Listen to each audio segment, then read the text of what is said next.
Di lokasi penemuan kedua jenazah kakak beradik itu, polisi menemukan sebilah senjata tajam jenis golok. Polisi bilang keduanya merupakan korban pembunuhan. Penyelidikan masih dilakukan dan polisi kini tengah memeriksa 2 orang saksi. Melakukan penyelidikan untuk mencari dan mengumpulkan bukti-bukti, khususnya siapa kira-kira yang melakukan. Karena itu sudah jelas memang itu pembunuhan, karena terlihat dari bekas luka yang ada di dalam tubuh kedua korban.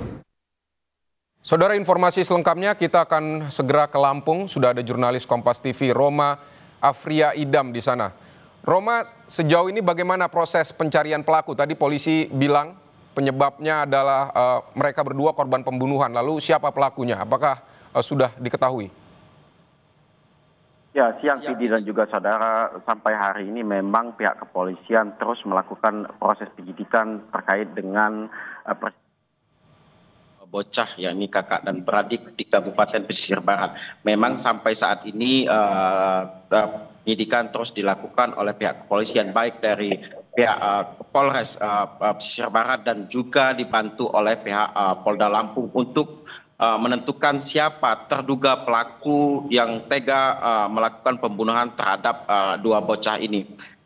Jika kita melihat bahwasannya saat dilakukannya otopsi, tibanya jasad di Rumah Sakit Bayangkara Lampung, sudah dilakukan otopsi oleh pihak rumah sakit, dan sampai saat ini memang jasad kedua almarhum sudah dilakukan pemakaman di rumah duka, yakni di wilayah Kabupaten Pesawaran Lampung.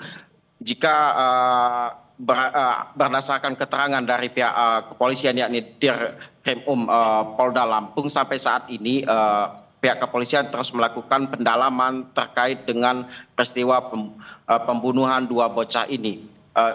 Saksi sendiri bahwasanya sampai saat ini memang terus bertambah, di mana sebelumnya 2 orang dan sampai hari ini lebih dari 2 orang saksi yang diminta keterangan terkait dengan peristiwa pembunuhan ini. Dan juga pihak penyidik baik dari Polres Pesisir Barat dan juga Polda Lampung akan melakukan pengiriman sampel ke Latpor gitu, dari barang bukti yang ditemukan di lapangan, seperti pakaian, sendal milik korban, dan juga sebilah golok yang ditemukan dekat dengan jasad 2 almarhum. Sampai saat ini memang proses pengiriman barang bukti untuk dilakukan ke Latpor untuk pengujian lab begitu memang masih dilakukan, dan juga terduga pelaku pembunuhan masih dalam proses penyidikan. Pidi. Sebilah golok ini apakah milik pelaku, diduga milik pelaku, atau dibawa oleh kedua anak ini atau milik orang tua korban, bagaimana? Berdasarkan keterangan dari pihak kepolisian, sebilah golok ini memang dibawa oleh kedua korban, di mana wilayah lokasi rumah letak sendiri memang dekat dengan perkebunan. Untuk bermain membawa golok takut ada binatang buas di lokasi. Mengingat ditemukan 2 jasad ini memang sekitar 300 atau 200 meter dari rumah korban dan juga di lereng jurang, begitu Pidi. 2 saksi yang diperiksa ini siapa?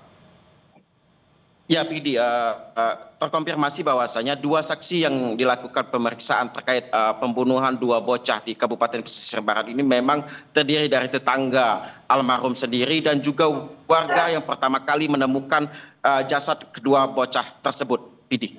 Dari informasi yang Anda himpun di sana, mungkin dari tetangga atau keterangan dari orang tua korban, apakah mereka pernah punya bermasalah dengan pihak lain begitu sehingga anak-anak ini menjadi sasaran atau seperti apa? Berdasarkan keterangan dari kepala desa atau perhatin dari desa Batu Raja Pesisir Barat, di mana tempat mereka bertinggal, memang keluarga sendiri dilihat cukup baik di lingkungan, tidak ada hal yang menyebabkan keributan di lokasi tempat mereka tinggal, Pidi. Baik, Roma Afria Idam, terima kasih untuk laporan Anda.